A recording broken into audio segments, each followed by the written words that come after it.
মায়ের গর্ভ থেকে তো কোনো মেয়ে দুশ্চরিত্র হয়ে পৃথিবীতে আসে নাই। কিভাবে আসে? আজ থেকে প্রায় 6 থেকে 7 বছর আগের একটা রিপোর্ট, জনকণ্ঠ, প্রথম আলো সহ সব পত্রিকার প্রথম শিরোনাম ছিল, এবং কথাটা বলা আমার ব্যক্তিগত, আমার জন্য চরম অবমাননা এবং লাঞ্ছনার কারণ। কারণ ঘটনার স্পট হলো আমার বাড়ির পাশে। আমার বাড়ির 2 দিকে 2টা বাংলাদেশের শীর্ষস্থানীয় মহিলা বিদ্যাপীঠ। একটার নাম হলো ইডেন মহিলা কলেজ বিশ্ববিদ্যালয় কলেজ, আরেকটার নাম হলো বদরুন্নেসা মহিলা বিশ্ববিদ্যালয় কলেজ। পত্রিকাগুলো হেডলাইন করেছিল, যদি ভুল থাকে প্রথম আলোর মতিউর রহমানের রিমান্ডে নিয়েন, আমাদেরকে বলে লাভ নাই। যদি সমস্যা থাকে জনকণ্ঠ পত্রিকার উপর সেন্সরশিপ আরোপ করেন, আমাদেরকে বলে লাভ নাই। আমরা পত্রিকার রিপোর্ট দেখে বলতেছি, ইডেন কলেজ এবং বদরুন্নেসা কলেজের ছাত্রী নেত্রীরা, আবার বলছি যারা পলিটিক্স করে যে সমস্ত মেয়েরা, সেই ছাত্রী নেত্রীদের কাছে ইডেন আর বদরুন্নেসার মেয়েরা যারা বৈধভাবে হলের মধ্যে সিট বরাদ্দ পেয়েছে, গরিব বাবার মেয়ে, সেই ঠাকুরগাঁও থেকে এসেছে, দিনাজপুর থেকে এসেছে, পঞ্চগড় থেকে এসেছে, ঝিনাইদহ থেকে এসেছে, সেই শ্রীমঙ্গল থেকে এসেছে, গরিব বাবার মেয়ে সরকারি বাজেটে সিট বরাদ্দ পেয়েছে, কিন্তু সিটগুলো তো সব নেত্রীদের দখলে। ছেলেদের হলের সিটগুলো নেতাদের দখলে, আর মেয়েদের সিটগুলো সব নেত্রীদের দখলে।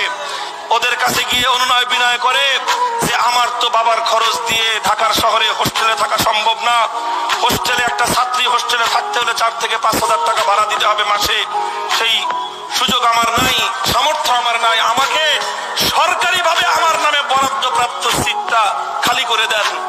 নেত্রীরা বলে খালি করে দিতে পারবো, শর্ত হলো আমাদের নেতাদের রাতের বেলার বিছনা গরম করা লাগবে।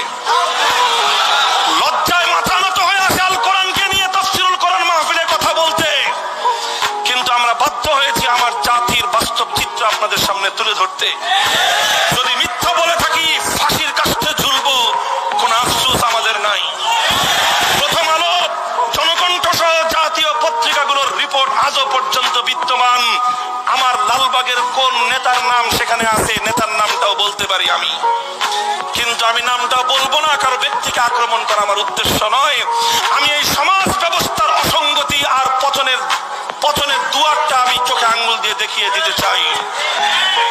এই যে প্রশ্ন হলো, যে মেয়েটা শিক্ষা গ্রহণ করতে আসলো ঢাকার শহরে, উচ্চ শিক্ষা গ্রহণ করতে এসে প্রথমেই তাকে তার নেতার মনোরঞ্জন করবার জন্য চরিত্রকে জলাঞ্জলি দিতে হলো, এটা যদি হয় সর্বোচ্চ শিক্ষাঙ্গনের একটা চিত্র, তাহলে এই জাতির অধঃপতন কোন পর্যায়ে গিয়েছে এ থেকে অনুমান করা যায়।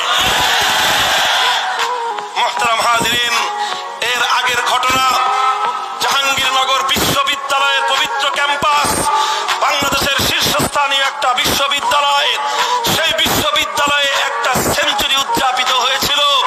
ক্রিকেট খেলার 100 রান করবার সেঞ্চুরি নয়, মাশরাফি বিন মুর্তজা এমপি মহোদয়ের 100 উইকেট পাওয়ার সেঞ্চুরি নয়, সোনার মানিকের 100 আমার মেয়ে আর বোনের ধর্ষণ করবার সেঞ্চুরি।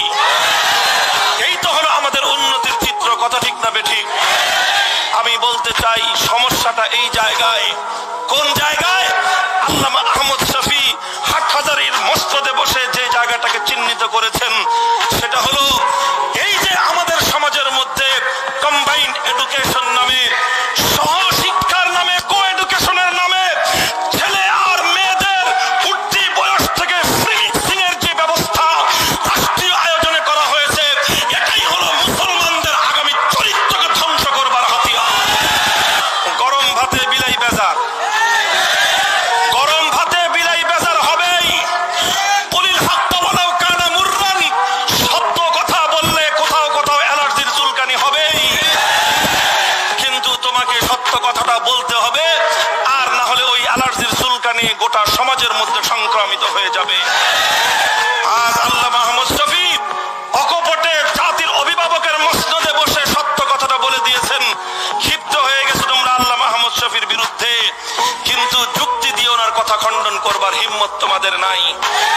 ওনার বিরুদ্ধে অপবাদ আরোপ করলা, আল্লামা আহমদ শফী নাকি নারী এডুকেশন, নারী শিক্ষার বিরুদ্ধে। এর তো মিথ্যা অপবাদ আর কিছুই হতে পারে না। আহমদ শফী সাহেব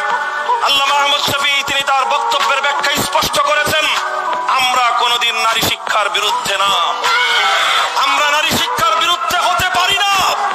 যে মুসলিম জাতি মা আয়েশার সাহিত্য চর্চার ইতিহাস জানে, যে মুসলিম জাতি মা আয়েশার ইলম এবং বিদ্যা চর্চার ইতিহাস জানে, যে মুসলিম জাতি হযরত উম্মে সালামা থেকে ইলম এবং জ্ঞান বিদ্যা অর্জন করে, সে জাতি কোনোদিনও নারী শিক্ষার বিরোধিতা করতে পারে না। আমরাও নারী শিক্ষার বিরোধিতা করি নাই, আল্লামা আহমদ শফীও বিরোধিতা করেন নাই। আল্লামা আহমদ শফী প্রচালিত আল হাইয়াতুল উলিয়া লিল জামিআতিল কওমিয়ার অধীনে প্রায় 25 লক্ষ মেয়ে টেকনাফ থেকে তেতুলিয়া পর্যন্ত উচ্চ শিক্ষা অর্জনে লিপ্ত আছে। তাহলে আল্লামা আহমদ শফী কি বলেছেন?